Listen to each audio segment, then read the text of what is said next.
Bonjour, je te retrouve avec beaucoup de plaisir. Ça se sent, ça se voit, n'est-ce pas? Oh oui, c'est agréable. C'est une bonne chose de venir au pied du Seigneur avec la joie, la gaieté. Comme je disais hier, si tu es un enfant de Dieu et tu es toujours triste, chimérique, tu as besoin de rencontrer vraiment Jésus de Nazareth. Nous avons vu, rappelle-toi hier, comment Jésus a posé une question: qui a touché à mes vêtements? J'aime beaucoup ce récit. Tu noteras que nous avons commencé à étudier le livre de Marc, chapitre 5. Dans la première partie, voici un homme qui était possédé et qui n'avait pas la force pour aller à Jésus. Non, il est esclave. Ce sont les démons qui ont transporté ce corps. Les démons qui vivaient et qui avaient le pouvoir. Mais Jésus a délivré cet homme. Et la deuxième expérience est celle de cette femme, elle, qui avait la possibilité de choisir exactement ce que toi tu possèdes. Tu n'es pas possédé, tu analyses, tu réfléchis, tu comprends. Puis à l'arrivée des courses, que fais-tu? Je vais utiliser une petite métaphore pour que tu comprennes. Ah, j'aime cela, mais je vais encore te donner cette même métaphore. J'avais cru comprendre que le pain doux, c'est même poids, beurre, farine, sucre et œufs. Et j'ai rencontré quelqu'un qui m'a dit non, on fait autrement. Mais quelle que soit la recette qu'on utilise,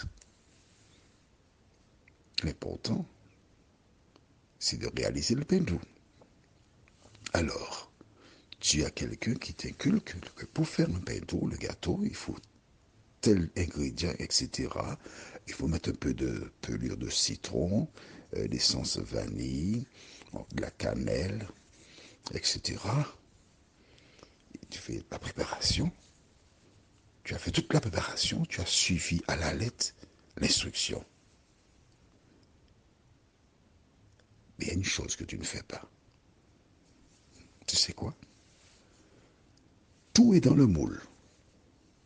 Mais tu ne mets pas le moule au four. Tu ne vois pas de pain d'eau. C'est exactement ce que certaines personnes font. Peut-être même toi. Tu lis la parole. Tu comprends la parole. Mais quand il s'agit de passer à l'acte, mettre le produit dans le four pour qu'il y ait une transformation, sortir d'ingrédients pour devenir pain doux, tu ne mets pas le gâteau. Pourquoi tu fais ça? À quoi cela te sert-il de lire, de comprendre, d'analyser, de reconnaître et de rester à la même place? Mais c'est ton choix. Mais bien sûr, puisque tu as créé les hommes libres, cette femme pouvait rester chez elle. Ah, j'ai entendu parler de Jésus. J'ai entendu qu'il fait des miracles. J'ai entendu qu'il a ressuscité des morts. Moi, j'ai entendu. Et s'arrêter à cela. C'est exactement ce que certaines personnes font. Oui, j'ai entendu. Je vois, je comprends. Mais je reste là. Non. Elle a laissé sa maison. Elle est descendue dans l'arène, dans la foule. Elle a frayé son chemin. Toutes ces personnes qui étaient là étaient des barrières pour l'empêcher d'arriver à Jésus. Comme toi, tu as des connaissances, des amis, tu appartiens à un certain cercle privé, tu fais partie de la bourgeoisie, BCBG, bon chic, bon genre. Oh non, mais lorsqu'on est dans ce milieu-là, on appartient à l'élite. On ne saurait se mélanger avec, avec le peuple.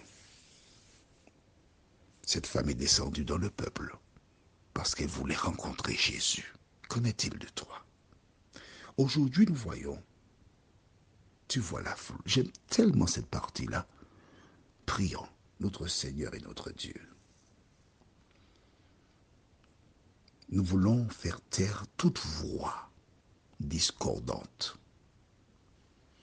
Nous voulons extirper de notre cerveau des pratiques et des convictions qui sont contraires à la parole. Nous voulons voir Jésus revenir et nous dire, c'est bien, bon et fidèle serviteur. Alors que nous lisons à nouveau la parole aujourd'hui, que le Saint-Esprit continue de nous éclairer, nous garder, nous t'en prions, au nom de Jésus et pour ta gloire éternelle. Amen. Allons au livre de Marc, chapitre 5, les versets 31 et 32. Ses disciples lui dirent, « Tu vois la foule qui te presse et tu dis qui m'a touché ?» Et ils regardèrent autour de lui pour voir celle qui avait fait cela. Waouh! Quand Jésus dit, on va relire le verset, c'est trop beau.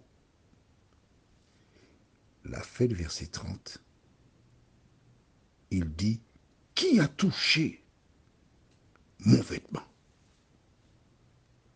Il y a une gêne. Oh là là, qu'est-ce qui se passe là? Jésus est devenu susceptible.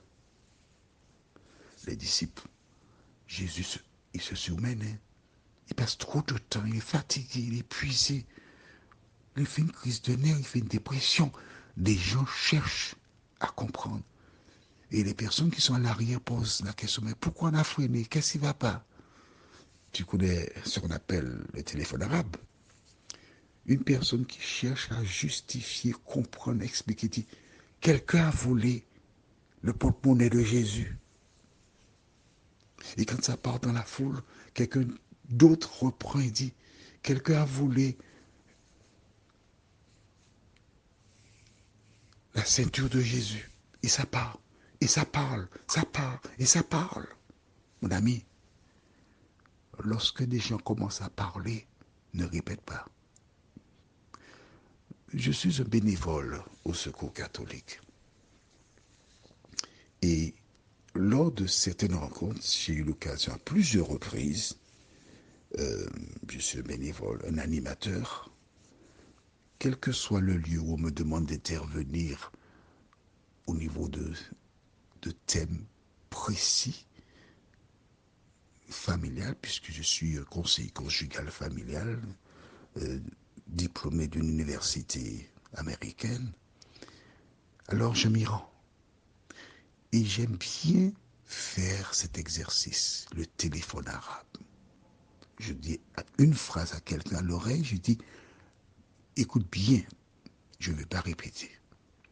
Et la 7e personne, quand elle donne la phrase, tout le monde se met à rire parce que ça n'a rien à voir avec la première phrase énoncée. Tu vois que je mets l'emphase sur cela depuis fort longtemps pour te dire, cesse de répéter ce que tu entends, car souvent, ce sont des propos mensongers. Mais Jésus, lui, il regarde. Les disciples essaient de faire bonne figure et dire, il est fatigué, il n'a pas dormi beaucoup cette nuit. C'est pas grave, ce n'est rien, ce n'est rien. Mais Jésus est en train de chercher. Il est en train de chercher. Que devons-nous comprendre de ces versets? Quelqu'un te dit, je vais donner mon cœur à Jésus, ton enfant. Qu'est-ce que tu racontes là? Tu es malade. Tu as un problème. Qu'est-ce que tu vas faire là? Mais non. Tu ne comprends pas. Tu ne comprends pas. Et tu te lèves contre ton enfant. qui a pris une décision. Mais aujourd'hui,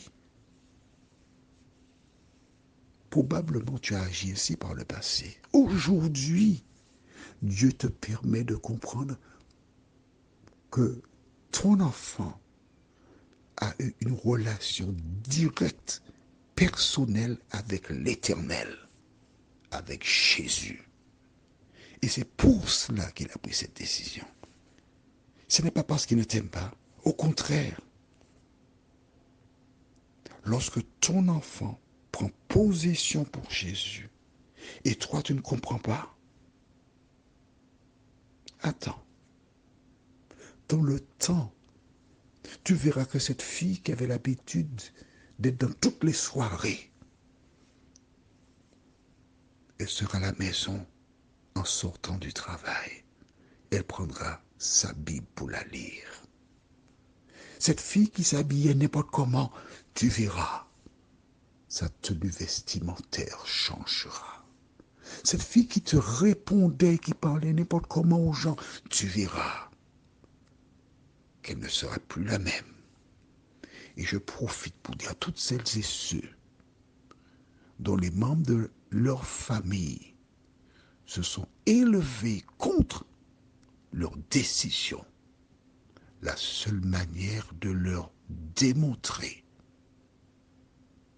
que tu avais raison, c'est grâce au changement que l'Éternel opère dans ta vie. Si tu dis avoir accepté Jésus et il n'y a aucun changement, à quoi cela sert-il d'avoir accepté Jésus? Mais écoute, ça n'a aucun sens. Ce n'est qu'ainsi que les autres verront et connaîtront Jésus. Prions. Merci Seigneur. Merci pour la parole. Merci pour la grâce. Merci pour le salut. Merci pour la paix que nous avons en toi. Merci d'aider les parents qui par le passé ont été virulents, qui n'ont pas compris, qui ne comprenaient pas et qui aujourd'hui comprennent. À trouver la force pour dire à leurs enfants, à leur épouse, à leur époux, je n'avais pas compris. Je te demande pardon. Seigneur, continue d'éclairer tes enfants. Permets que celles et ceux qui ont souffert aillent voir leurs parents, des amis, et leur propose d'écouter cet audio pour qu'à leur tour ils comprennent. Fais-nous du bien, nous t'avons prié. Au nom de Jésus et pour ta gloire éternelle. Amen. Je te souhaite une bonne journée sous le regard de Dieu et à demain, si Dieu nous prête vie.